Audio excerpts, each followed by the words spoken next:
Why is stuff cutting out, though?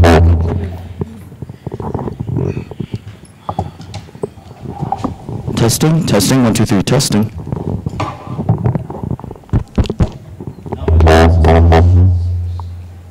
Because this one is like super sensitive. Okay. Go for pink. Ready?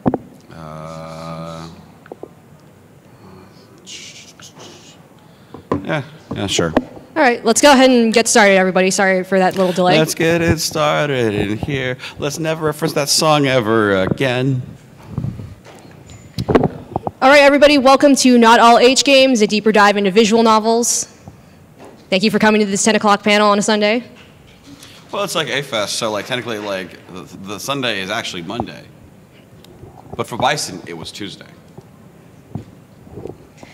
Just to give a little quick bio about us, my name is Alexa. And my name is Franklin.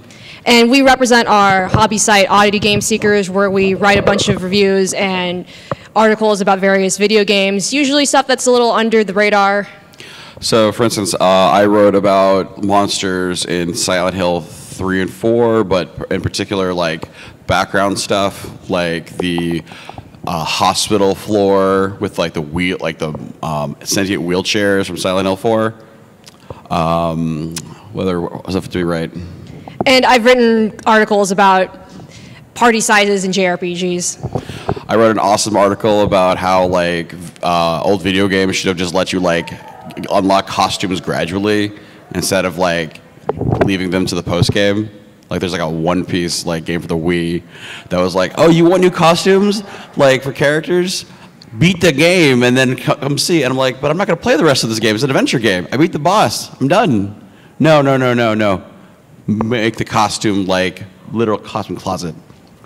And then we do like video game reviews, but mostly it's like articles, stuff that like ages pretty well.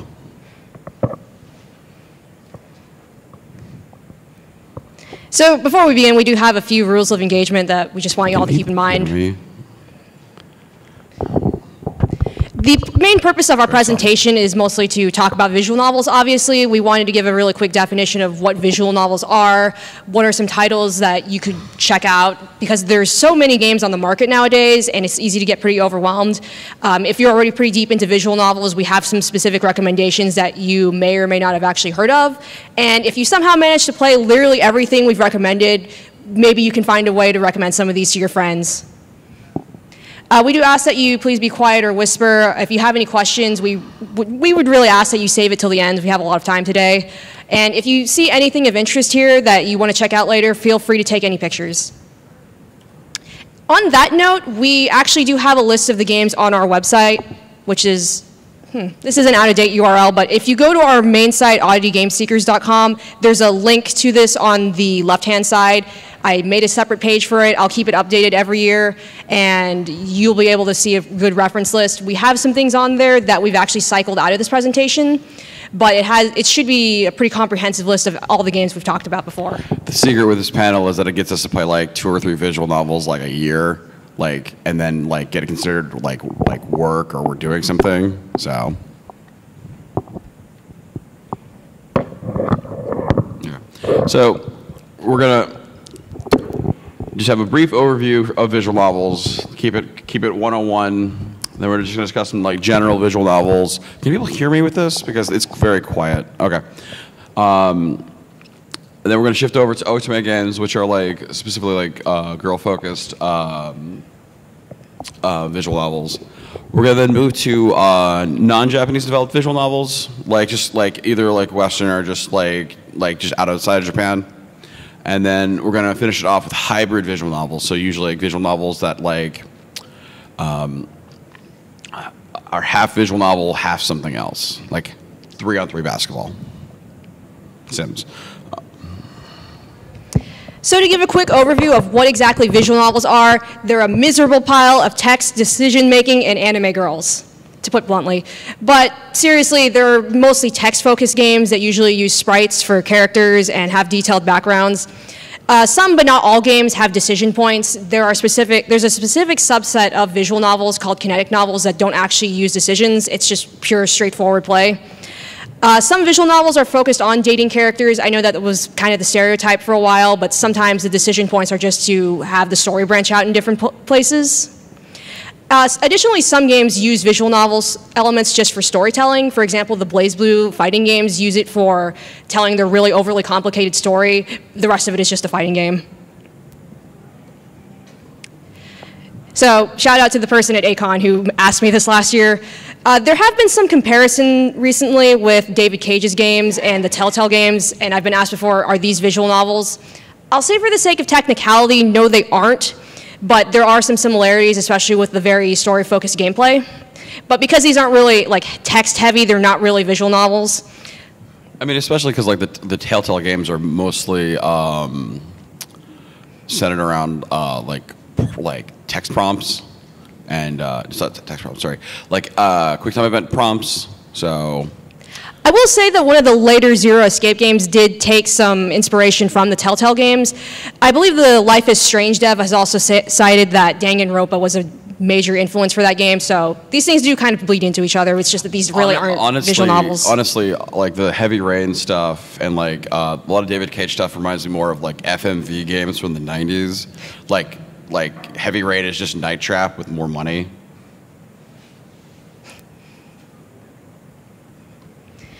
So just to give a brief history, originally English translations for visual novels used to be primarily for fans, by fans affair. There really weren't a lot of official English localizations.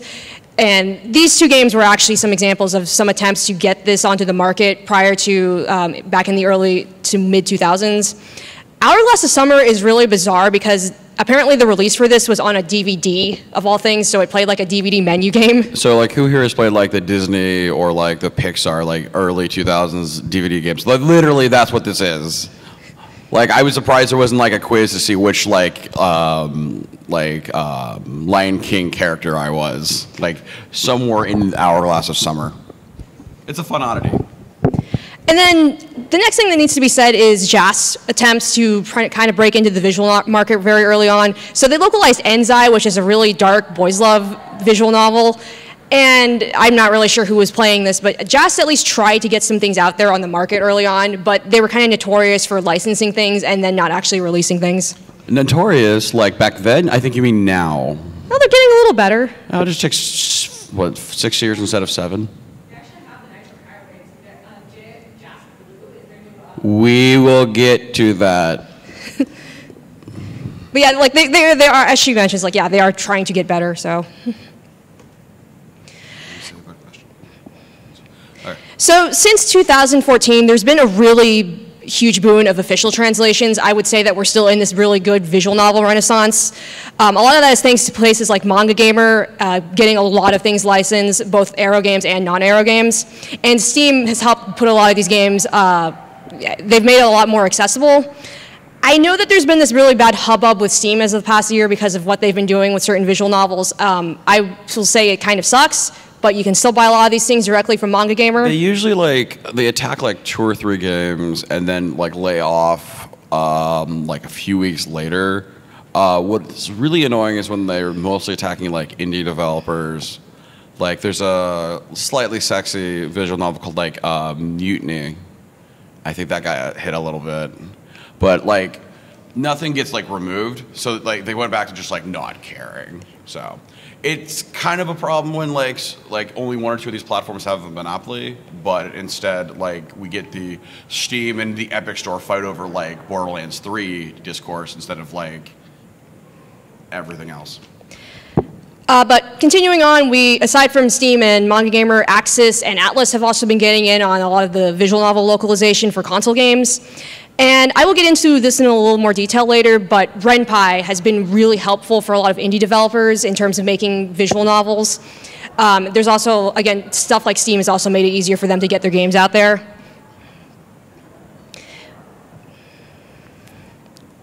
And lastly, I did want to go over what consoles are actually the best to play visual novels on, and it turns out there's not really one console to rule them all. Sorry for you PC gamers who think that you can get everything, but certain games have been kind of locked to consoles, especially... Well, technically, you can get everything through the PC if you have other means. Yeah, but who's gonna make PS4 emulator just for the sake of playing Utawaru Romano.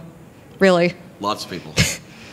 Quite frankly, the best consoles to play visual novels on right now are a mix between PC for a lot of Steam stuff and Sony's consoles, mostly the PS4 and the PS Vita. Yeah, I'm aware that the Vita has been officially discontinued, but they're still making things for it, so.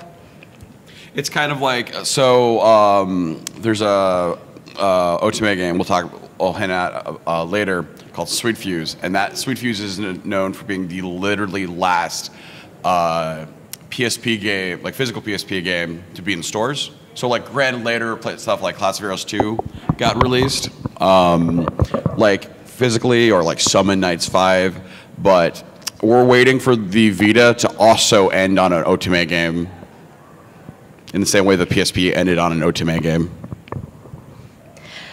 I will also say that Nintendo hasn't really gotten as many visual novels. The DS was actually notorious for having a lot of weird experimental things early on, but they didn't really follow that into the 3DS era. But the Switch is actually starting to get on board with things. There was a huge announcement from Idea Factory that they're localizing a bunch of Otome games for the Switch, so that's coming in. Yeah, it's the whole like it's the thing, it's the meme everyone loves, which is like port everything to the Switch. And so like everything on like the Vita or would be on the 3DS is going to the Switch. It's funny, like this work started like almost immediately. We did this panel 2 months ago, and like there was nothing. Now it's been 2 months later, and like there's like what 12 games now? Yeah. That are coming out. That lady from last time, you're welcome. Her question made that happen.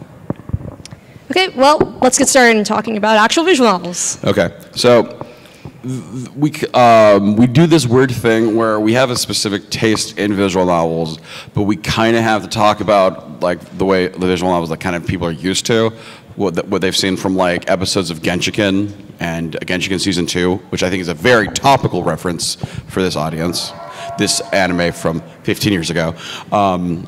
And so the stuff of the work of Key in the middle, like Clannad, stuff like Canon and Air, otherwise known as a bunch of shows, Right Stuff put out years ago where nothing happens, but it's fun to sit in. And then you got stuff like Shoten Geki's Striker, which is kind of like if you had a like slightly more meta like shonen like anime that like to be produced had a bunch of pornography added into like random like spurts. Haha, spurts. And then like the big one, the big early 2000s juggernaut that's still like around because we kind of seem to have this kind of, we get them 10 to 15 years later, is the super lore heavy Muv-Luv. I love watching people play Muv-Luv because it's got like a lot of like late 90s, early 2000s just like discourse. So like they're really into like that one Ricky Martin song. You guys all know I'm referencing. You all know the song, and it plays just all the time. So you have all these characters just talking about robots, and then there's a Ricky Martin song like playing. It's weird, but this is usually like what people think. It's the stuff on Manga Gamer. It's like the really otaku heavy stuff. But like stuff that will get like anime adaptations. But so we're going to shift that by talking about an indie game. Indie-ish game. Indie light. So The House in Fata Morgana is personally one of my favorite visual novels, like pure Japanese visual novels. And it helps that this is such a bizarre game to be made. A lot of visual novels are pretty notorious for being a lot of the Japanese-made ones are pretty notorious for being very otaku-esque because that's how you end up getting them, that's how you actually are able to sell them. It's the foundation where the house is built on, you know? Right. So Fata Morgana really eschews that, and they wanted to go with something that was super artsy and had the potential to appeal to anybody instead of making a very otaku-heavy game. By the way, this is not a judgment on you if you like otaku games. I'm just saying that this is a weird game by general visual novel standards. And it's a gothic mystery that's set in a Western European setting around the 1200s to the 1500s. Well, I mean, it starts from like 11th century to like, I think around the end, like 19th century. Like trains show up at one point. Right. And it's a visual novel that's centered around this really bizarre, possibly cursed manor where people have attempted to live there and bad things happen. And throughout all these time periods, this maid shows up and she seems to know what's going on, but her deal is not apparent from the beginning. She just seems to be around for all these time periods and she seems to know that something's up. Because the first 2 or 3 like chapters are like affectionately long flashback stories told by the maid. It is a slow burn and it's a hard sell for people, but like if you can push to like that 4th chapter where they're like, no, this is why all of this stuff matters, and then it keeps going. It's like Fist of the North Star. First couple episodes are all okay, but then it gets good, then it gets great, then it gets amazing, then it gets perfect. So like we don't normally recommend really long games because they're just such a slog. But like this one is worth it. Like if chapter 1 doesn't get you and chapter 2 doesn't get you, like 3 and 4 will. So trust us. And again, you can kind of see from some of these CGs that the game does look definitively different. The artist Moyataro has a more, I guess, realistic looking art style compared to a lot of the more like really anime-esque art styles that are apparent. And this game also has a really gorgeous soundtrack. They wrote a bunch of tracks in different languages. Like I think one track's in Portuguese, one's in Italian, something like that. As for the release of this game, the PS4 and the PS Vita versions are actually the definitive release of this game because it includes the main game and the fan disc, which expands on a character's backstory. You can also play it on Steam. So I really wanted to have an 07th expansion game up here because similar to the dev team for Fodder Morgana, they're kind of indie-ish. I believe that their original team was just the writer Ryuki Shio7 and his brother and one other person.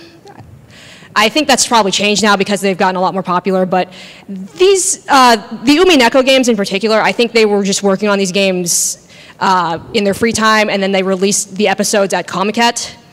So these games have a very interesting interface because it's pretty bare bones half the time. Like everything is just overlaid over like sprites and there's no voice acting, but it's very heavy on a lot of the visuals and a lot of the sound aspects. So it's a very interesting kinetic novel, I might add.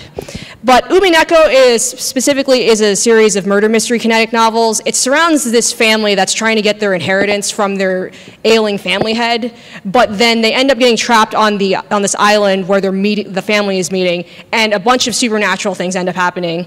The main crux of these games is whether or not these supernatural events are actually happening, even though these beings apparently exist, or if somebody's actually trying to just murder everybody.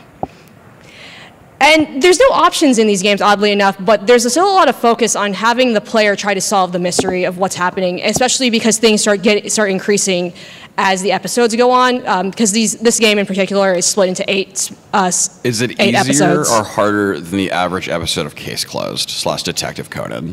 It might actually be a little harder because sometimes this game is just that weird. Like, with Detective Conan, you have to be a genius to like solve any of the murders, but like, okay. Yes, the really garbage one that's pretty notorious for being bad. So the Steam release for this includes the question arcs, which is the first 4 episodes, and then the answer arcs, which is the last 4, which is like episodes 6 through 8. 7. Okay, I can't count today. First 4 and then the last 4 episodes. They also have the fighting game. I will note that the Steam version lets you toggle between the really unintentionally very goofy original sprites and the actual Retron sprites that let you take this game a little more seriously. And there's also a Kickstarter that's trying to work directly with 07th expansion to get an English dub for this game and also includes some of the PS3 assets, but that's been on hold for a while, so I'm not sure when that'll get together. But that's in the future if you care. Does it feel like Umineko's time is like over? Like if they like did this like 5 or 6 years ago would have been better?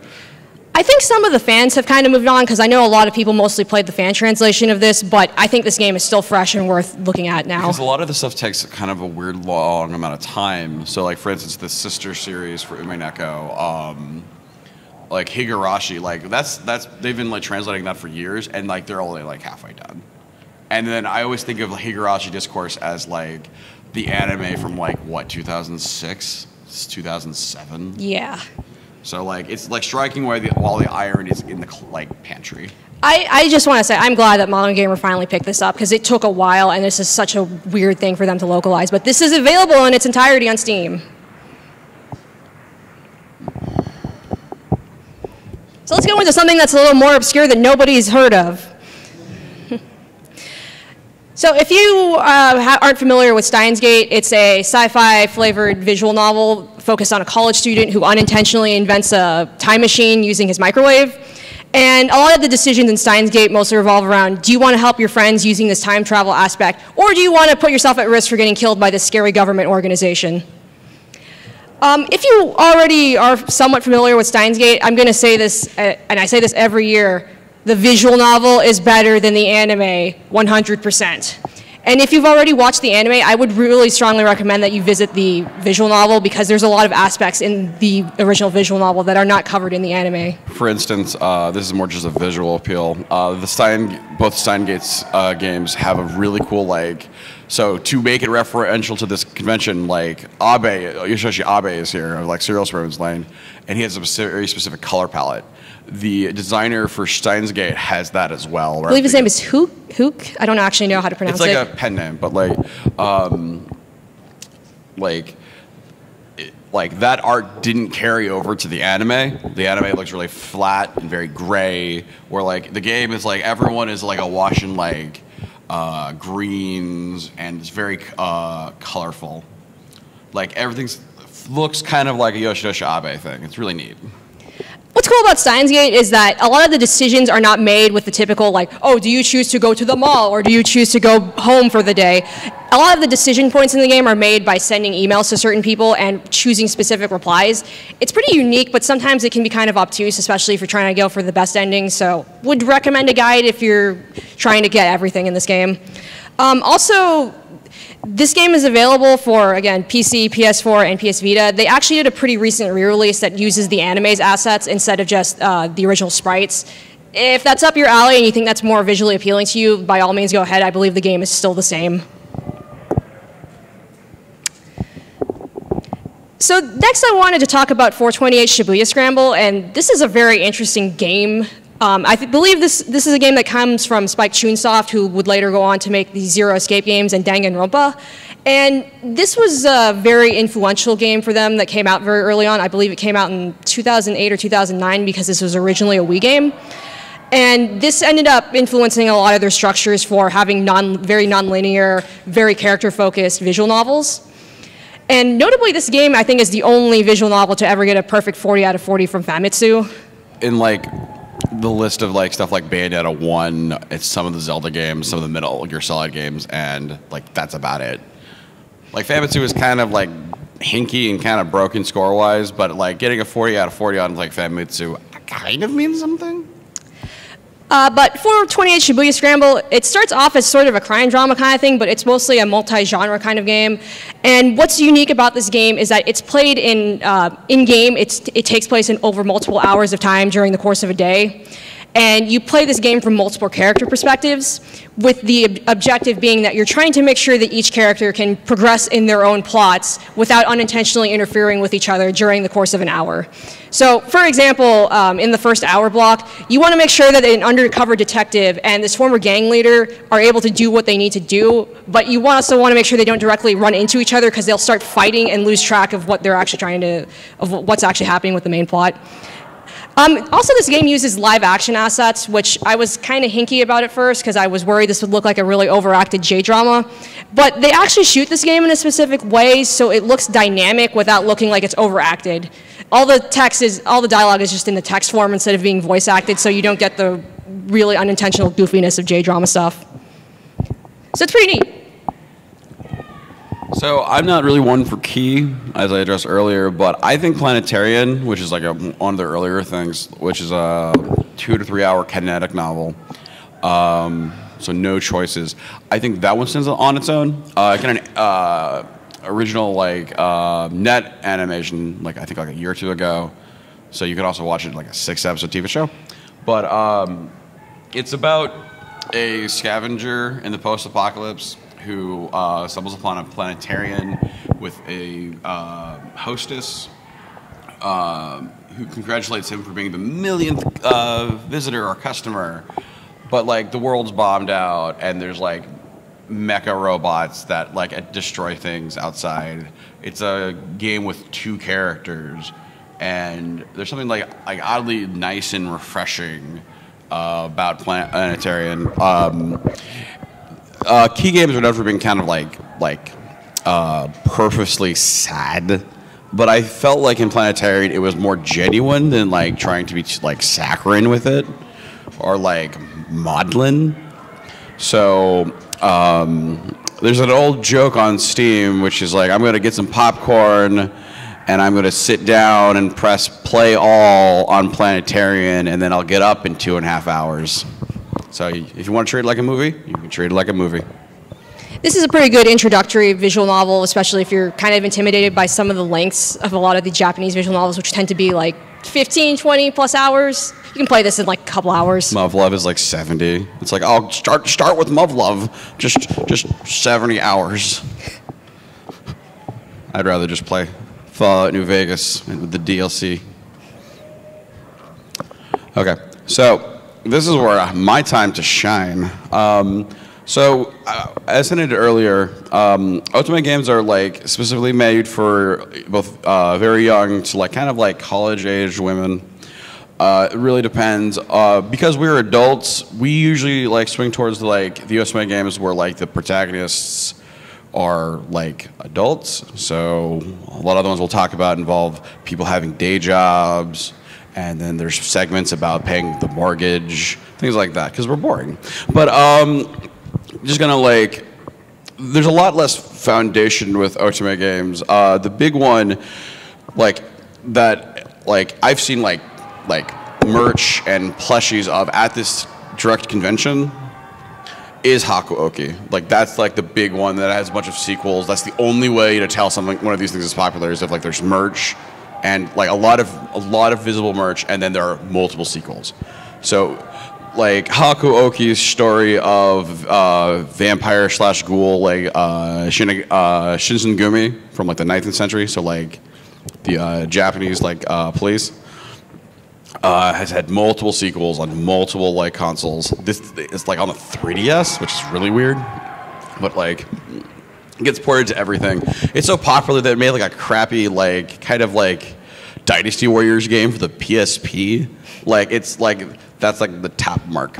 But outside of that, mostly a lot of these games are put out by Idea Factory and then distributed through like Axe Games. So like who here loves them some BlazBlue? We referenced BlazBlue earlier. Okay, we got some love for the BlazBlue. The people that put out BlazBlue over here, like they basically put out like every single like Vita like Ultimate game. So stuff like Bad Apple War, Sevens, Carlet, stuff like that. So that's kind of where we're gonna be for the next 5 to 10 minutes. You come for the pretty boys, you stay for the actually good character stuff and sometimes really interesting stories. Yeah. Okay, so the successor to the Ultimate Crown from Hakuoki is Code Realize. Once again, the other indicator for Ultimate game popularity is if I see actual cosplay of it. So I've seen like actual like Code Realize cosplay. So if you see like a bunch of steampunk people, but like it doesn't look like your daddy's steampunk, and everything was kind of like steampunk felt. The guy that looks like Lupin the Third. That's all from Code Realize. What's cool with Code Realize is that it has this really interesting fantasy setting that's like 1800s steampunk flavored Europe, and the dateable characters in this game are modeled after Western literary characters like Victor Frankenstein. Let's go left to right. Abraham Van Helsing? Yeah. Yeah. Keep going. And the red-haired guy is Impy Barbicane. I believe that he's a character who was mentioned in a Jules Verne novel. Yeah. And then you have Victor Frankenstein, Saint Germain, who I think is not a literary character, but is kind of like a character of legend in European. He's like Aleister Crowley, but from like 100 years before that. And then finally, there's Arsène Lupin. The most popular character that has 0 personality. So if that Arsène Lupin cosplayer like just happens to pass by, don't tell him I made fun of him. Oh, and what's pretty cool with your protagonist in this game is that she wakes up with no memories, but also she has like poison skin. and she hangs out with this group of guys, and they teach her how to like defend herself and stuff. A lot of things we like to focus on with ultimate games is like protagonists that have some level of agency. There's kind of a, and this is a problem with a lot of like otaku-y like visual novels, is that like main homeboy like doesn't have a personality. Everyone adores him, but like if he had a specific personality, he wouldn't be like flat so that everyone can like him. Ultimate games have the same problem. It's like everyone loves her for some reason. And I'm like, I don't think that's really that applicable. I understand 2 of you guys, but like all of you? So Cardia is cool because she actually gets to do something. Like it gets to actually like kick someone or like fight or do something. And that's kind of like our barometer. So Axis has been pretty awesome with localizing stuff for this game. It's available for PS Vita, but they also did a collected edition for the PS4, and they actually localized both of the fan discs for this game. I was impressed. Which those will also add like little extra like vignettes. If I could summarize Code Realize really quick, just to like make an anime comparison, it's kind of like if Fullmetal Alchemist was a little bit more steampunk. But that's about it. Like if you like Fullmetal Alchemist, check out Code Realize. There's no horrifying body horror though. So next we have one of my personal favorites, Collar and Malice. And this is a little more, this is kind of a darker themed, mostly in terms of a lot of its setting and plot. In this game, what ends up happening is that part of Japan ends up getting taken over by this terrorist group, and they end up segmenting part of the country. And the country that's segmented off ends up having like a free-for-all thanks to the police section, who just gives everybody free reign of guns. And the protagonist of this game is a police officer who teams up with some former, some ex-cop people, and she's trying to figure out like what exactly is going on with this terrorist group. So we said like we really like ultimate games where like people are adults. There's like many sequences of Collar and Malice where her job is just being like a desk jockey to like talk to and like talk down like old Japanese ladies that call into the department like about like specific concerns. So it's very like, this is probably what most of her job would actually be, is just being a desk jockey. And then every once in a while shooting someone, and then being a desk jockey. I also want to add that this game has a pretty rare case in a lot of Ultimate games where the main female character actually has other female friends to hang out with who aren't just rivals for other male characters. It's very refreshing, which is very sad. nice. So another cool thing about Collar and Malice is, and this is where like a lot of these separate roots stuff in visual novels really gets cool, is that a lot of the roots have different bad guys. So everyone gets their own like villain. So it's just like, if you don't really care about like Haru-chan's like root, at least his villain is cool. So if you just like bad guys being like snarly, Collar and Malice is really fun. And so this is, you can currently play this on the PS Vita, but I believe Idea Factory finally announced that they're getting this and the fan disc localized for the Switch. So yeah, coming up soon. So I'm kind of a stan for Psychedelica of the Ashenhawk. I like its plot. I like its no-nonsense protagonist. It's got a very muddled execution, but it looks really cool. It's a story about a woman who is a witch, and so only girls can be witches, so she is raised as a boy.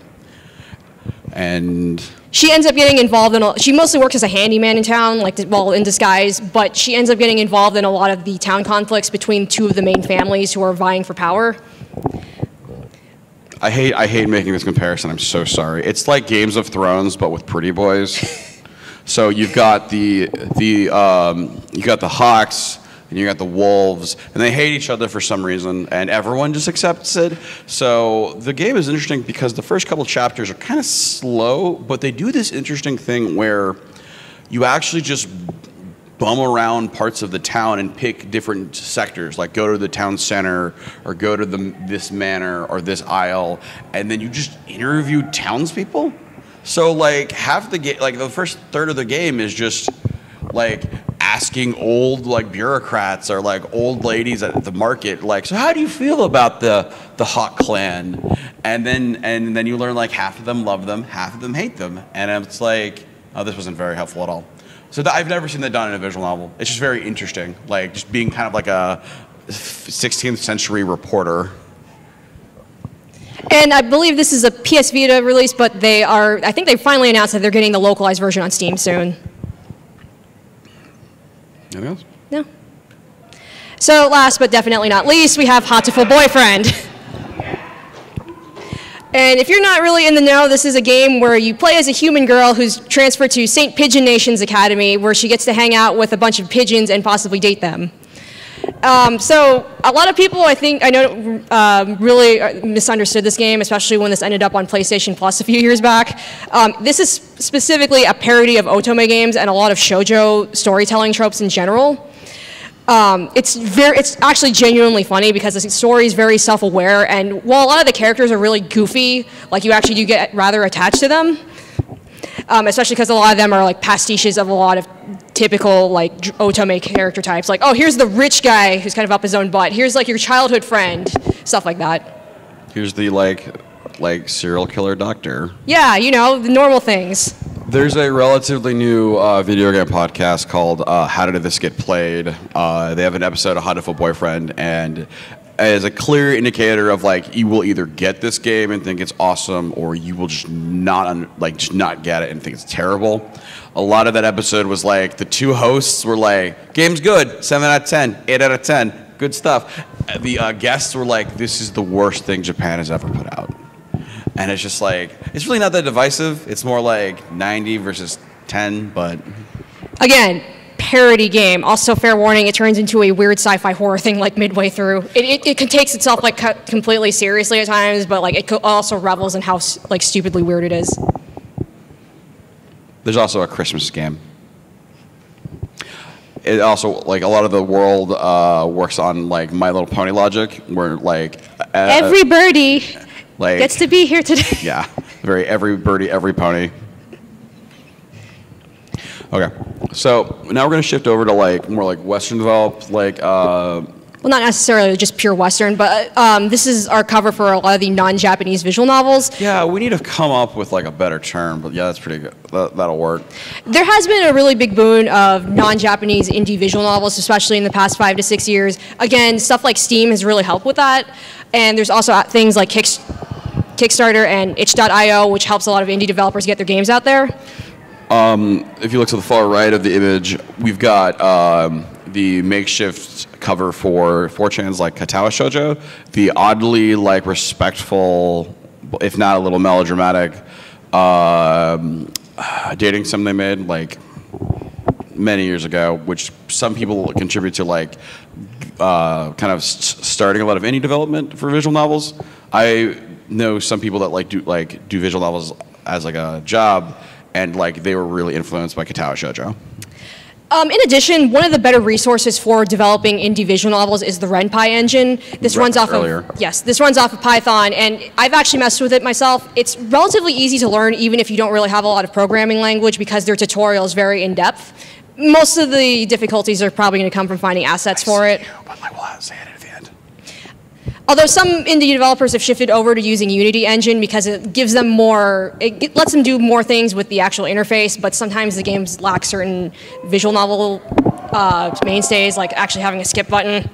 We'll discuss that later, where like some of the like cooler looking like UI designed visual novels, specifically a lot of stuff by like Pillow Fight, put out by Pillow Fight, don't have a lot of like, what is that word you love using? Like the new Fire Emblem has added a lot of new features. Damn it. Creature comforts. Okay, that word. Like a lot of basic stuff. There's no gallery. There's no like she said, skip button. So. Also, because a lot of these games aren't necessarily trying to aim at just otaku at Comic Cat, there's more freedom to experiment with certain story ideas or just general game structures. Also, a lot of these games tend to be on the shorter side. I've yet to see a non-Japanese visual novel that was going over 15 hours. So, if you're looking for something to start with, or you need something that's like a breather between the super long ones, these are good to go with. What's very common is kind of like putting things out like all like what is the game that's never going to get a third game? Half-Life 2. Okay, like for instance, like the Stargazers has, and I think, which is also worked on by the people that did Mutiny, which I referenced earlier. That stuff I believe is like episodic. Like they put out like a chapter of it for our character route like once every 6 or 7 months. So Steam lets people kind of like do like a lot of like attempts at early access. So this is less of a game and more of a person, but I wanted to cover Christine Loves Games because I think she's a really good early pioneer for a lot of non-Japanese visual novels. So 2 of her games here, the 2 on the bottom are Digital Love Story and Don't Take It Personally, Babe. You can play those games on her website and like download them for free. They're actually kind of loosely connected. A lot of her games like to focus on aspects like technology, romance, and cosplay. Her games at the top, Analog a Hate Story and Hate Plus, its sequel. These are really interesting sci-fi games where you play as a space explorer who's trying to figure out what happened to this generational ship that just got stuck in space. So you go into the interface of the ship and you find these 2 AI girls who give you a bunch of files and you read a bunch of like documents and journals that this crew left in order to figure out what actually happened with them. It's really interesting. Her games are pretty straightforward, they're pretty short and easy, and you can play her stuff on Steam. I think she's now shifting over to working on an RPG now, but her games are still out there. This is another game that I really enjoyed called Butterfly Soup. The developer of this worked on an RPG Maker game called Palm Gets Wi-Fi. Like she made this like a few years ago. I'm glad people recognize it, it's great. This is actually a prequel to Palm Gets Wi-Fi. Yeah, I'm not joking, it really is. Is Palm Gets Wi-Fi like a game like in Butterfly Soup? Like they go to the games like the video game stop or the game go and there's like Palm Gets Wi-Fi on a shelf? No, you find out like the Palm Gets Wi-Fi is about playing about a bunch of dogs like who go to heaven because they die, and you find out that like, oh, some characters in here are actually those dogs' owners. It's kind of dark in hindsight, but yeah. The deepest lore. But Butterfly Soup is just another short visual novel. It's relatively straightforward. It's really shitposty at times, but it's super goofy and it's kind of lighthearted. A big conceit of it is that these 4 Asian girls who are also like friends are trying to like one of them's trying to work out her sexuality, and they end up like bonding over like the love of baseball. And it's a really sweet game. You can play it in a couple of hours, but I really enjoyed it. It made me laugh a lot because like so many of the options are like super goofy and it doesn't really take itself that seriously. It's pretty great. Again, you can download this for free on like the creator's website. So to do like huge 180, we're going to talk about Heaven Will Be Mine, which is a very like overly dramatic, like very sad, like game about awesome robots. So Heaven Will Be Mine is about 3 different space factions that all want something to do with the future. It's like one of us wants to do this, one of us wants to do this, and one of us just wants to destroy things. So what happens is the 3 pilots kind of have this forever war. Not to spoil everyone's favorite movie, Skycrawlers by Mamoru Oshii, but it's like that where like you're basically performing this forever war where the pilots never die. The protagonists of this game are basically like pastiches of certain mech pilot archetypes. Like one character is like, oh, I'm the rebel and I'm doing what I want. One's like the hardened like veteran, and another character is like the leader. Are you sure? Because one of them is just the MILF, and I don't think that's like I don't think there's a MILF in Gundam. There is now. There is now. Yeah. The creators jokingly called this. What is it, lesbian yaoi, because of how the archetypes work. They really wanted to, in addition to this being like this really heavy like drama game about piloting mechs, it's also like super gay. Yeah, which is really cool. Like, there's this really nice art style that Heaven Will Be Mine has, where like for instance, like a lot of it is very abstract. Like the mechs look really cool. They kind of look like gem fusions from Steven Universe, like the bigger ones. Like when like 3 or 4 gems like fuse together, and they're just like mech units, and they're supposed to be like huge. Like one of them is piloted by the one I call the MILF. It's like planet sized, and like the other 2s are like much smaller, and so they keep talking about it. It's just like, oh no, it's just the size of Jupiter, and so because they're they're never really dying in their missions. A lot of it gets really drastic, like, oh, well, just destroy this collider star.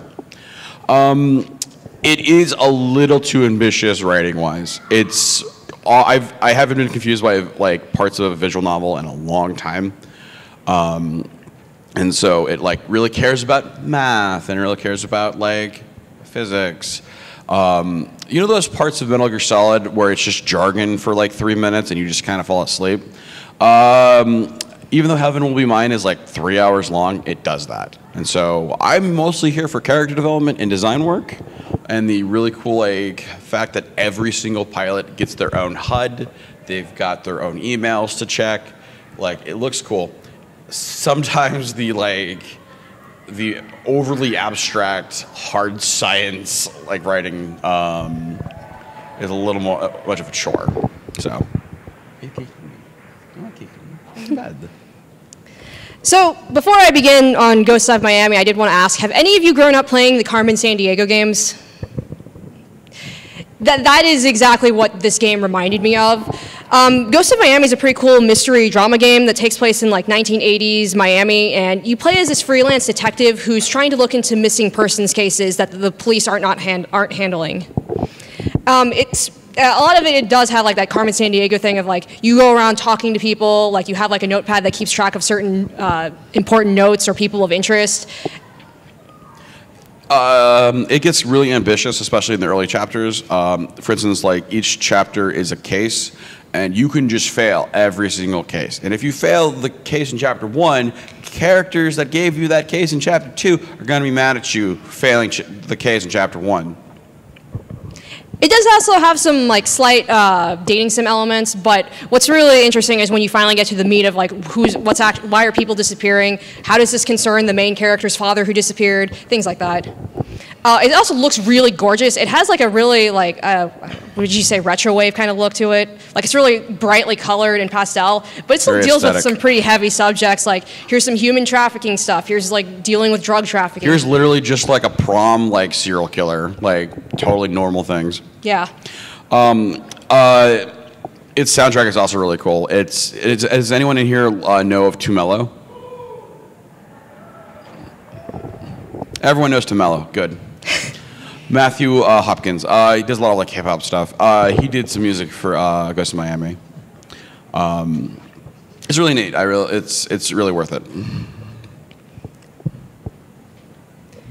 So next we wanted to talk about the Jisei trilogy, and I also wanted to add that the group that's made this is actually here as a guest at AFest. Sake Visual. I believe that their dev also did like tutorials for it, and you can actually go. Right there. Yeah, you can go to the visual novel room and actually like play demos of this.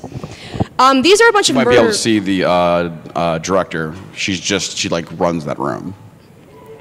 So yeah, free publicity for them. These are some pretty cool murder mystery flavored visual novels that have some really good point and click elements. It mostly surrounds this group of teenagers who have these weird supernatural abilities. The main character in particular, he has the ability to see what people see when they die. And he has a really mysterious backstory that's revealed very gradually over the course of these games, but there's still something that's not fully revealed about him. I was gonna say it reminds me of X-Men, but like it more reminds me of a certain comic from like the I think late '90s, early 2000s called like Runaways, where like every teenager has like some power, but like they all have to make a makeshift family. And what's cool about them is that like they kind of like keep to like they're not very long, but they keep to like a certain environment. So like the second one is stuck in a mansion the entire game, or the third one is just on a college campus. And we got to do things like ask why these like graduate students are still living on campus in dorms. Moving on. Hopefully, I think they're still working on a fourth game for this because the third game ends on a major cliffhanger, and there is an overarching plot between these three games. There's a character, I don't want to give her name, like I'm gonna spoil it with as like she's the Kira Buckley voiced character because like what's odd for this one versus a lot of these other visual novels, Jisai, Kanzai, and the third one, they're all like they all have like an English dub, so there's like a few like actually like probably like Funimation voice actors that like you would recognize. they really love hinting stuff with the Kira Buckley character as like, this is like the dog with the shifty eyes in that episode of The Simpsons. So the last game we wanted to cover is Valhalla, which is probably my personal favorite non-Japanese visual novel. Who here has seen the guy with the dog with the sheebs on it? It's like a black shirt. That's from this. What I love about Valhalla is that it's a very laid-back game about the actual cyberpunk setting. So instead of being like a soldier or like a detective in the setting, you play as a bartender, kind of every woman who's actually just talking to a lot of the people who are in this cyberpunk setting. Like she hangs out with like, here's a person who's a soldier, here's a person who's a cyborg, here's a talking dog. It has some pretty laid-back gameplay. Essentially, you just give people drinks. Sometimes people will tell you outright, like, here's the drink I want, but sometimes they'll be pretty vague and say, like, I just want something sweet for tonight. And you get more points towards them if you actually give them what they want. Or you could just give them, like, you can just get them super smashed and then they'll talk more about themselves.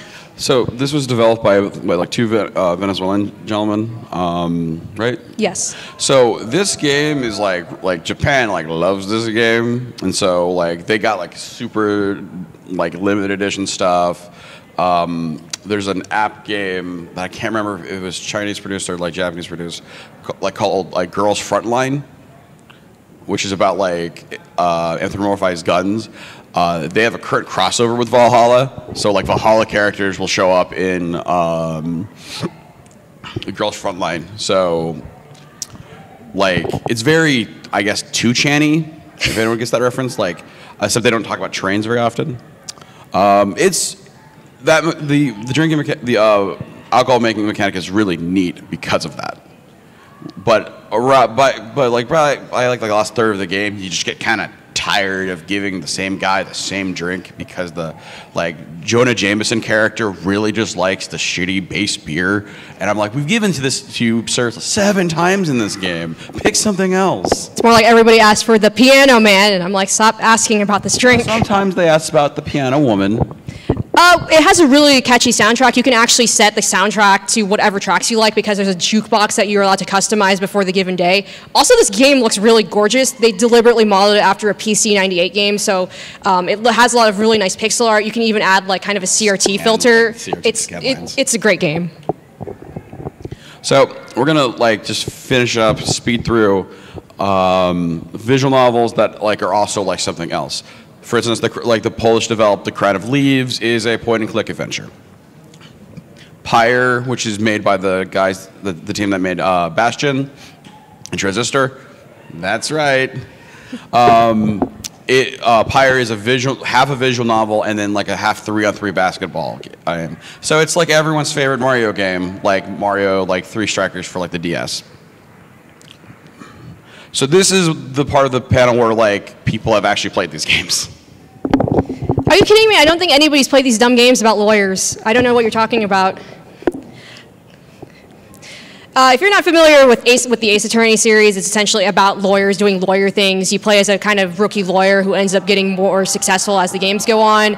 You typically have a client that you defend, and your job is to look into evidence that hopefully make sure that they're innocent of their crimes, and then you go on to the court segments and you actually try to logic puzzle your way through the sentences.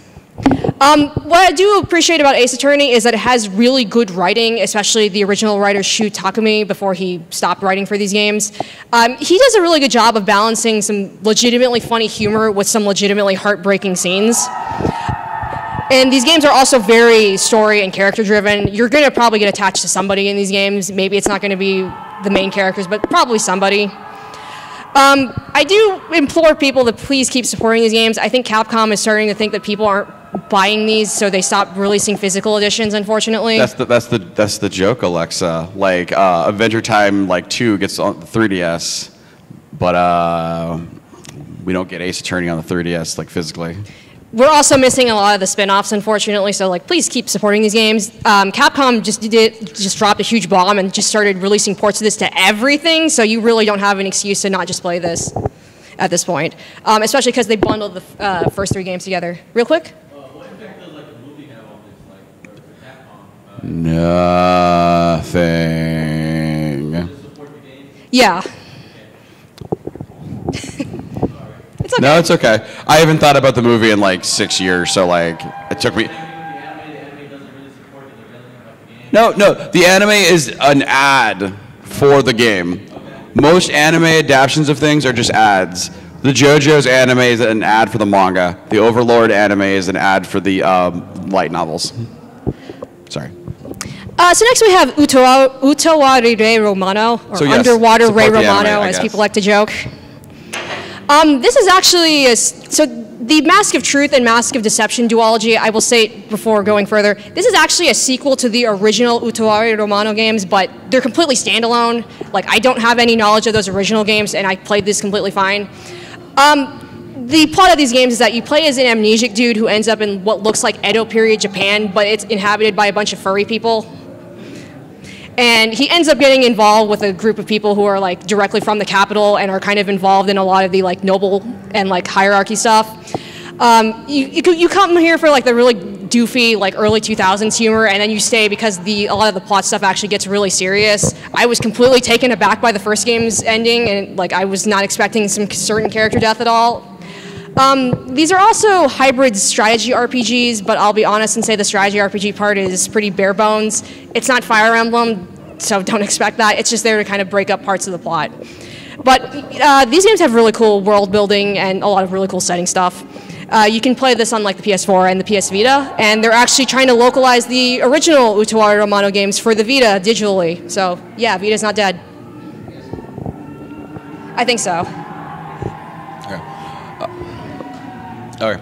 So back in the day, people were like, hey, the DS has got 2 screens. Let's experiment. Let's make every single RPG have to like move with the stylus. Nonsense like that. I love Magical Star Sign. Moving with the stylus in the game is a pain. So what they did was they made Hotel Dusk. They asked you to flip your 3DS on its side. Revolutionary. They rotoscoped a bunch of Europeans. And they made this game set in was it like Phoenix Hotel? Yeah, it's like in the 70s. It's like a very Western game. It's crazy. It's like Kids on the Slope 70s though, where like at best no one has a cell phone. Yeah. And so you're gonna solve this mystery, and you're gonna solve some puzzles, and you're gonna really, really screw up the lifting up the file cabinet with a crowbar, mini game 35 times. And then be told by Alexa that like she got it in one try, and I'm like, it took me like 30 tries. It took Francisco 30 tries. You're full of shit. So this game actually has a sequel that I've been trying to track down for forever. Unfortunately, it was Europe only, even though it was released in English, and it's been out of print for a while.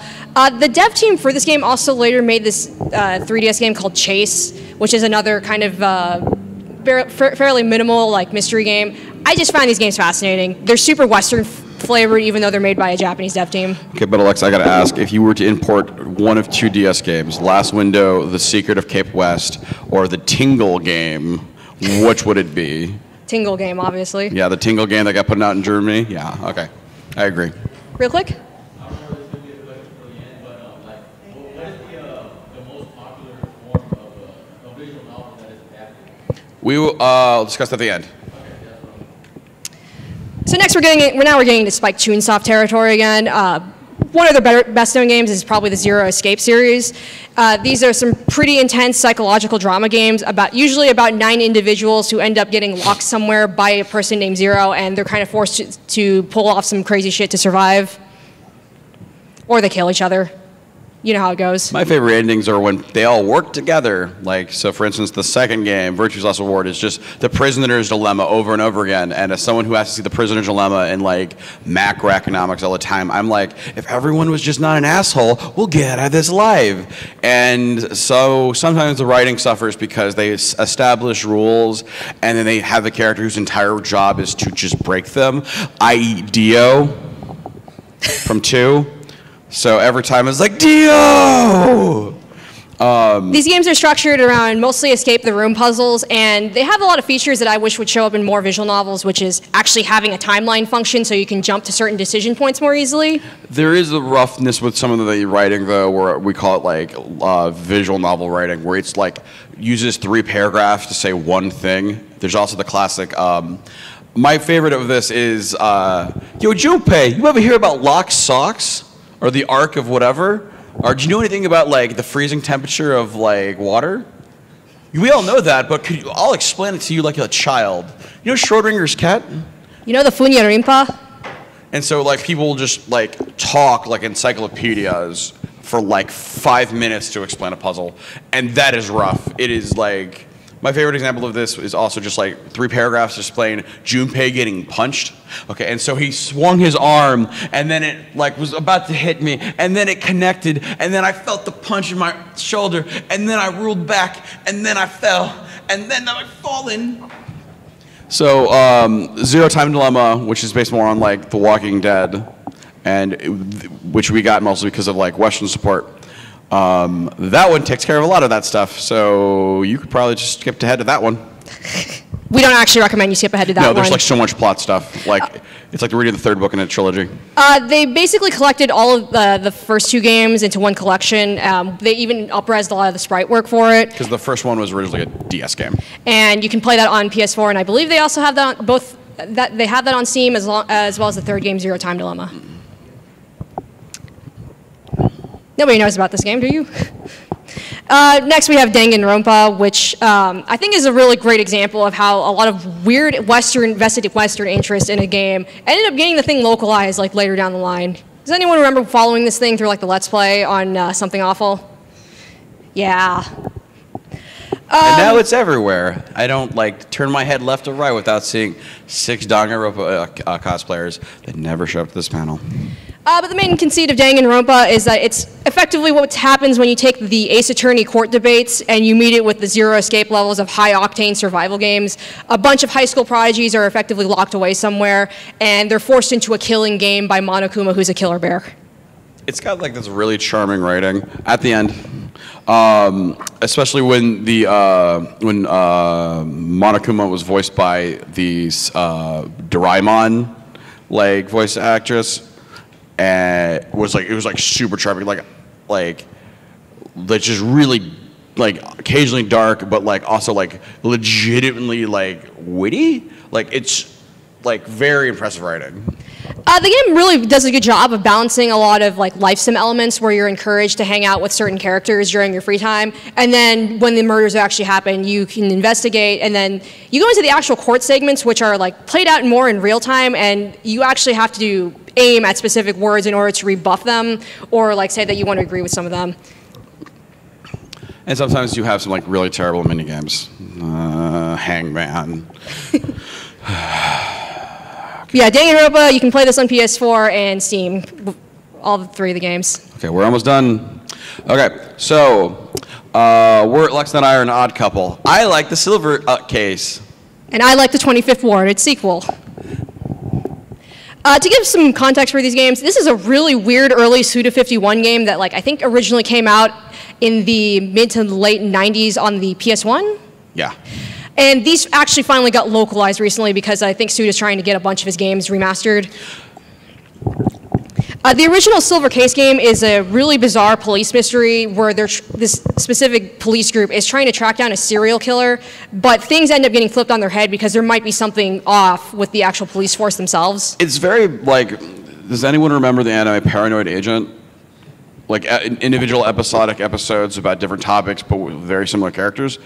Silver Case is like that. It's like, this one is about the main plot, this one's about the main plot, this one's about something completely different, but it gets wrapped up. There's a pretty hilarious side route in this game where you play as this guy who is a like independent detective, and he basically stays in his apartment most of the time, and he spends a lot of time either taking care of his turtle or answering his emails constantly. Like 90s, internet stuff. So.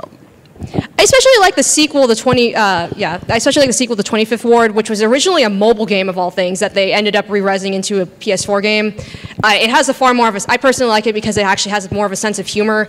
It's kind of loosely connected to the Silver Case, but I still recommend you play the Silver Case first. The writing is both very good, but a little too edgy at times. Like, I think parts of the 25th Ward are a little much, but they're still interesting. Who here likes No More Heroes?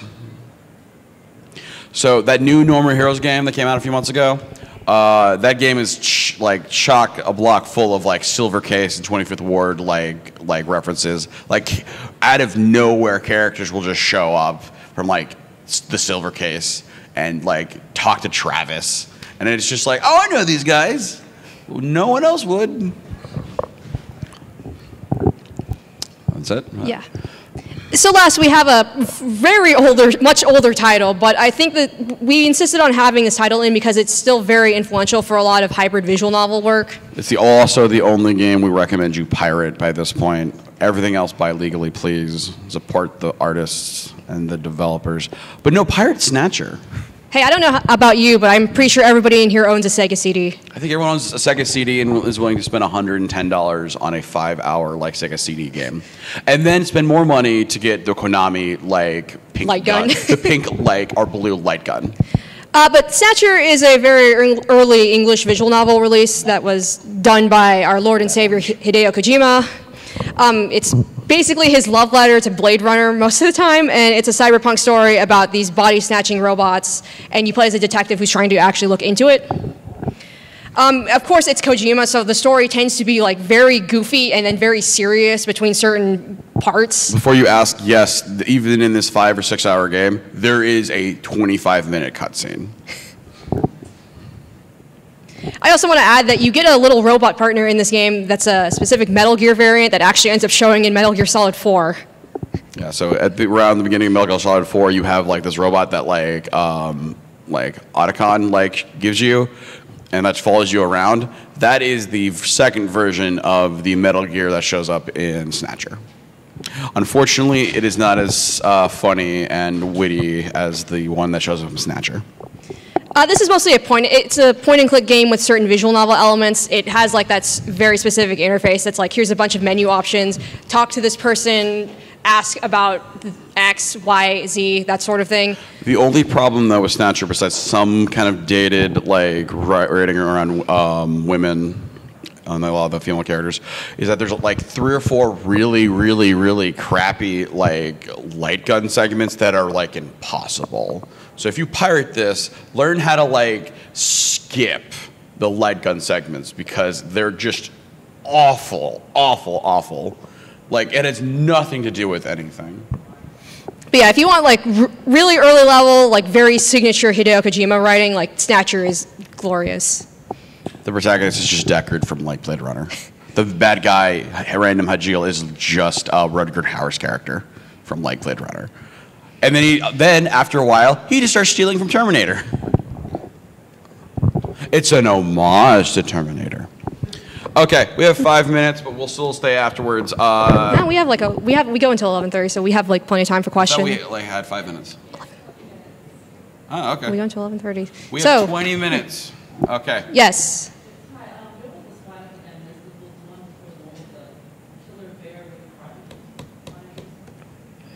That one?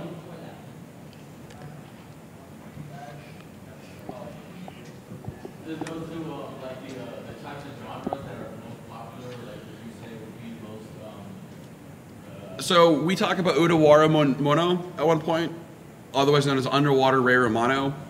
I associate that with this anime they made of it in the mid-2000s. So like that 2005, 2009 period, before every other anime got adapted from a light novel, they were adapted from a visual novel.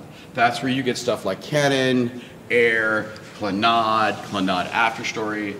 That time frame was when, like the Higurashi anime was when we got a lot of it like otaku-centric, like I guess you could say male-centric, like anime adaptations. Nowadays, we get a lot of otome game adaptations. Like Code Realize had an anime like a year or 2 ago. Sentai Filmworks puts out all the Hakuoki stuff. Besides the Hakuoki movies, I've heard a lot of the Hakuoki like anime is bad. Like, so an old adage from the 90s is that the worst type of anime is anime based off of video games, unless it's like the Darkstalkers OVAs or like the Street Fighter 2 movie. So a lot of them are crapshoots. I know people will stand for like the Clannad like anime, but I guess it kind of a roundabout answer to your question. There will be adaptations. a lot of it used to be otaku like stuff, like the key stuff. Nowadays, they're mostly just really late ads for something else. So for instance, we didn't talk about a game because the original is not released over here. We got this kind of weird remake called It's this like early 90s visual novel about time travel in different universes. Is getting re-released with new art because it's 90s as hell. I think the fact that it's 90s as hell is good. I guess they don't. So there's a new anime from like either a season or two ago that's the anime, and it looks like ass. It has these really modern designs. Everything looks really generic. So like most of the time they're just there as marketing for like the show. You don't often get the JoJo's. The anime might actually supplant the like manga kind of things. So did that answer your question? Yeah. I will ramble. So like I'm trying to make sure.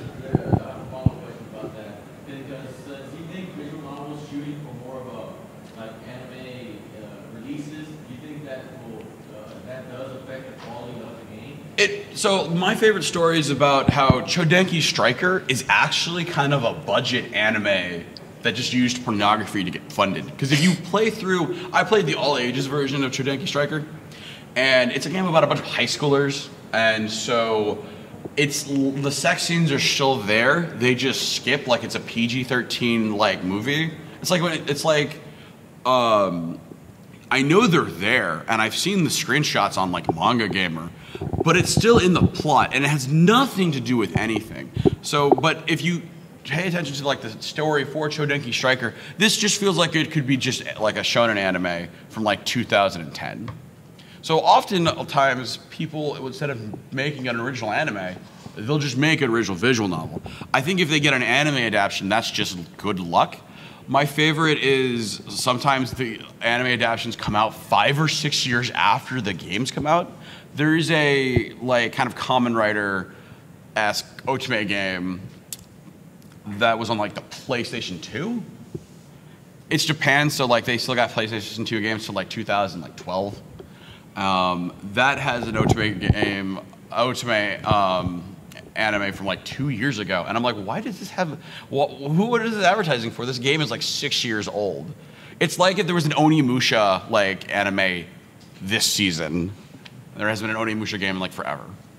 So I don't think they're doing anything to like get an anime adaptation. It just back when the anime industry was like really suffering in the late 2000s, it was a safe bet to make things based off of a popular popular visual novel. In the same way nowadays, we take things from like light novels.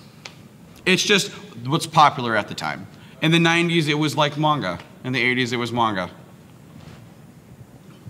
Any other questions? What are some visual novels that don't currently have English releases that you would want to see? I'm still kind of half in the like, would I play the original Fate Stay Night visual novel if they localize it? Maybe if you can put it on the Switch somehow. I kind of want like, we don't talk about them in this panel because this is our like kind of 15+ version of like what was originally an 18+ panel. But if I could get like some more stuff like Sweet Pool, which is like a Eldritch horror, like demonology. Are you talking about things from Nitro plus Chiral, like what that one person said? Yeah, like more like Nitro plus Chiral stuff. Like the good ones of those, because those take forever. Like Sweet Pool has been a meme on the internet since like the mid 2000s, and that guy released like last year. That's just how like slow some of the stuff takes. So like there might be a lot of cool stuff I just don't know about.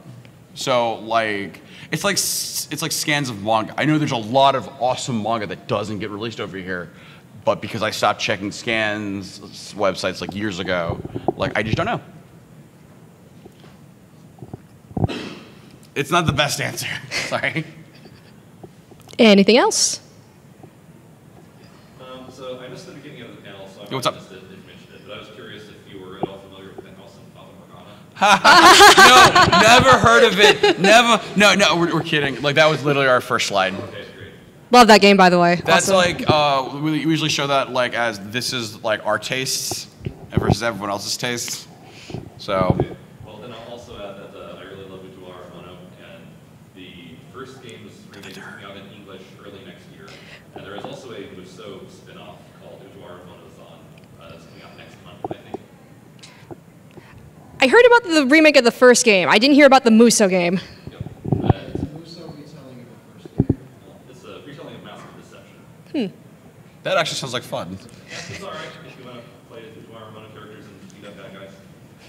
I'm a kind of a Dynasty Warrior apologist, but like not for actual Dynasty Warrior. I like Hokuto Hokuto Muso. I like that Fire Emblem Muso game. Like I'm not a hard sell for those. And truthfully, I would rather play like Muso Utuari Mono over like janky strategy RPG like Utuari Mono. So yeah, I'll. Zon is like the 10-hour version of the 40-hour Mask of Deception, so it takes a butcher knife to the plot. But Is it like an abridged version? Is this like the abridged version of the Con of Monte Cristo, or yeah, like? it's very abridged. Because like the length is like we try to in this panel like focus on shorter stuff. I made fun of Muv-Luv earlier for being 70 hours long because that's kind of the meme with visual novels is that like Clannad is fun high school stuff for 50 hours. I actually cursed myself because I didn't realize I massively underestimated how long Umineko is. It took me about 10 hours just to play through the first episode, and then I realized I still had the rest of these. So. What else? We'll go right, then left. Right, then left. My right. Your Black left. hoodie. Sorry.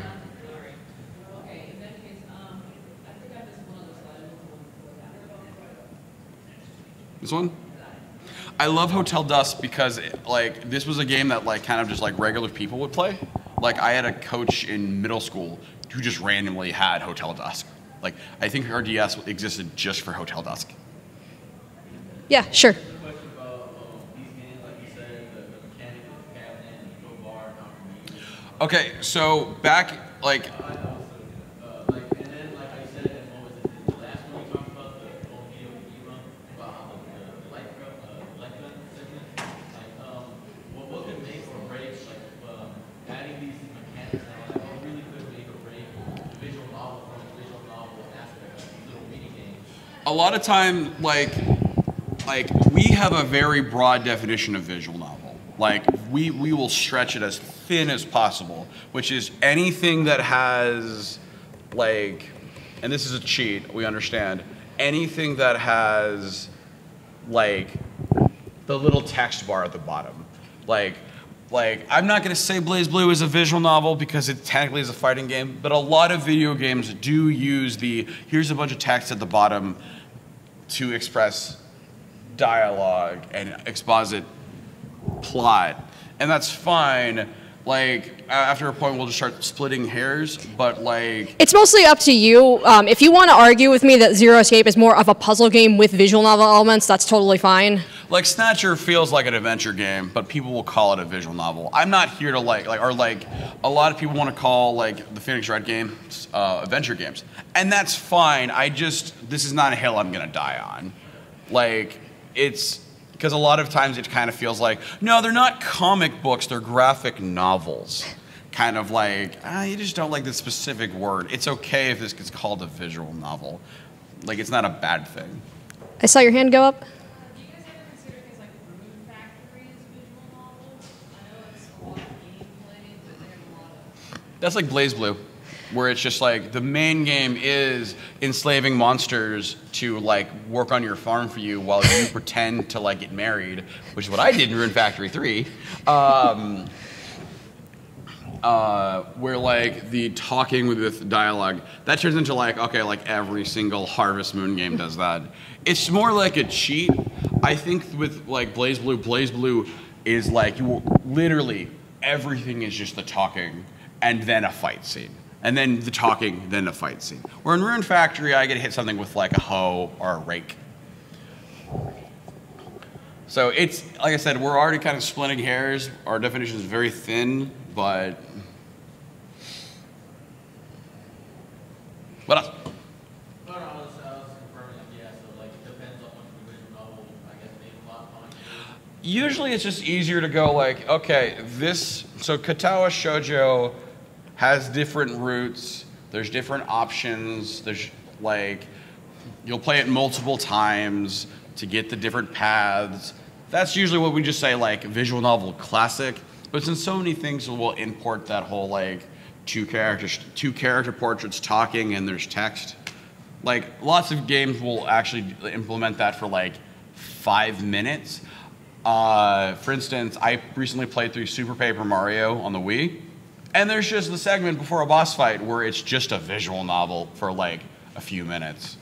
It's mostly like a shorthand, akin to like the shorthand where if you're playing a video game that's not normally an RPG, but then this one boss fight, it's menus. Does this mean I can consider Mass Effect a visual novel? We've made that joke before. It's like the Galaxy Brain meme. Like, no, but like you said, like the Galaxy Brain is Mass Effect is a visual novel. How I played Mass Effect was just like talking all the damn time. It might as well have been. What else? What else, guys? Any old slides you want us to go back to? Any other game to talk about? Yeah, you mentioned Valhalla. Weren't there working on a sequel say a year or so? Yes, that's the MILF bartending one. What about that? Or just bring it up in general? Okay. Also, I mean, if you ever get bored, people do the same drink, just add more alcohol to it. True, but that involves extra work besides different delineations. Because there's like an ingredient you can add to like every single like alcoholic drink in Valhalla, where it doesn't like mess up your score, and so like at best people just get a little pissy. So. Well, just a lot of dialogue options are actually open up based on True. Good point.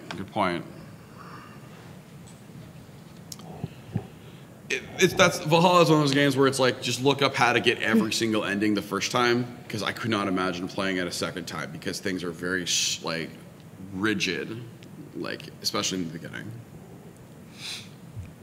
Anything else? We don't have to keep you guys. It's okay. We've already. What horrible things did we do to end up in a timeline where Silent is releasing this week in English? Oh yeah, they put it back on Steam. I've had that like PC like JAST version for like 6 years.